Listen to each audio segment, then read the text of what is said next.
buronan berstatus terpidana berhasil diringkus tim Kejaksaan Tinggi Kaltim bersama Satgas Intelijen Reformasi dan Inovasi Kejaksaan Agung serta Kejari Samarinda. Wendy, nama terpidana korupsi tersebut, diringkus di perumahan Citra 2 Extension Kalideres, Jakarta Barat. Wendy kini harus menjalani vonis hukuman selama 7,6 tahun serta denda 300 juta rupiah. Selain itu, ia pun harus membayar uang pengganti senilai kerugian negara.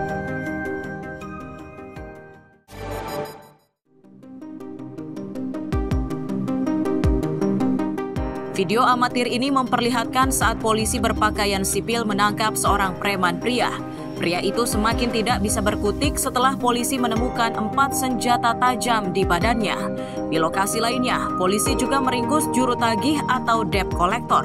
Pelaku diringkus karena mengancam salah satu warga Balikpapan. Total sebanyak 134 orang diduga preman yang berhasil diringkus. Jumlah tersebut didapat setelah polisi bekerja selama 21 hari.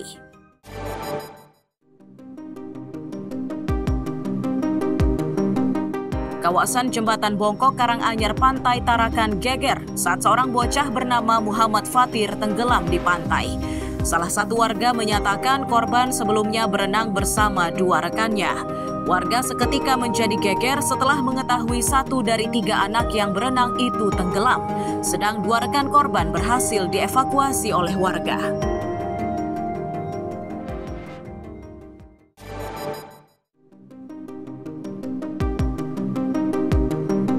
Personel kapal polisi KP Baladewa Tengah berupaya menyelamatkan seorang wanita yang ditemukan mengapung di Sungai Mahakam di dekat dermaga navigasi Samarinda Ilir. Wanita tersebut ditemukan di antara tumpukan sampah dan gulma yang mengambang di sungai. Setelahnya wanita bernama Maimunah usia 54 tahun itu secepatnya dilarikan ke rumah sakit guna mendapatkan pertolongan medis. Belum diketahui pasti penyebab wanita tersebut mengapung di sungai.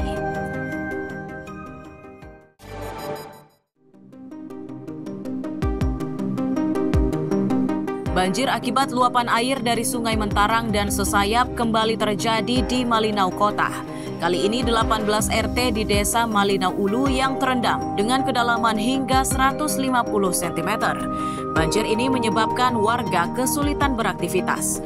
Mereka yang tetap memaksa keluar dari rumahnya harus berhadapan dengan genangan air. Warga berharap banjir segera surut agar tidak lagi kesulitan saat beraktivitas.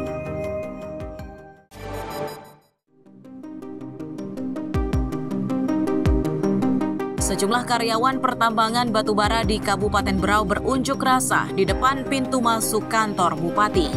Aksi tersebut dipicu kebijakan perusahaan PT Prima Sarana Gemilang yang dianggap tidak memprioritaskan warga lingkar tambang.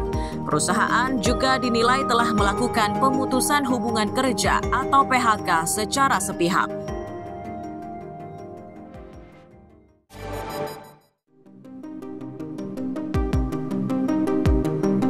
Banjir setinggi lebih dari 1 meter terjadi di kawasan Mugirejo, Samarinda. Warga menyebut banjir mulai terjadi usai salat subuh. Tercatat 20 RT yang terendam dan kawasan terparah terjadi di Jalan Srikaya, tepatnya di RT 8. Dalam kondisi seperti ini, warga berharap curah hujan tidak lagi bertambah agar debit airnya tidak meninggi.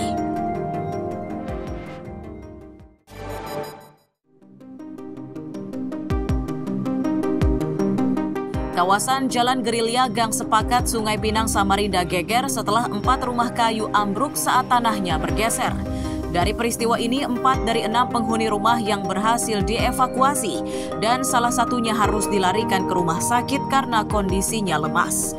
Sementara 1 korban lainnya ditemukan dalam kondisi hidup, sedang korban terakhir ditemukan sudah dalam kondisi tidak bernyawa.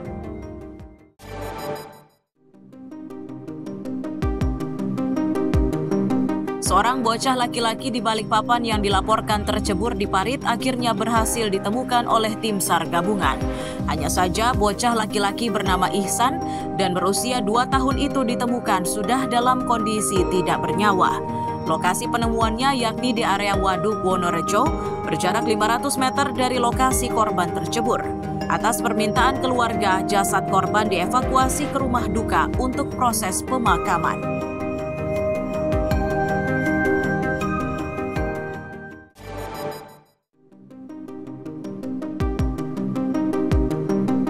Tempat pemakaman umum atau TPU di Jalan Damanhuri, Sungai Pinang rusak setelah tanah perbukitannya bergeser.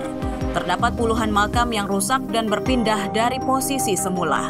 Ketua RT setempat menyatakan pergeseran tersebut diawali hujan deras. Mereka berharap pemerintah kota ikut membantu perbaikan areal makam agar pergeserannya tidak semakin meluas.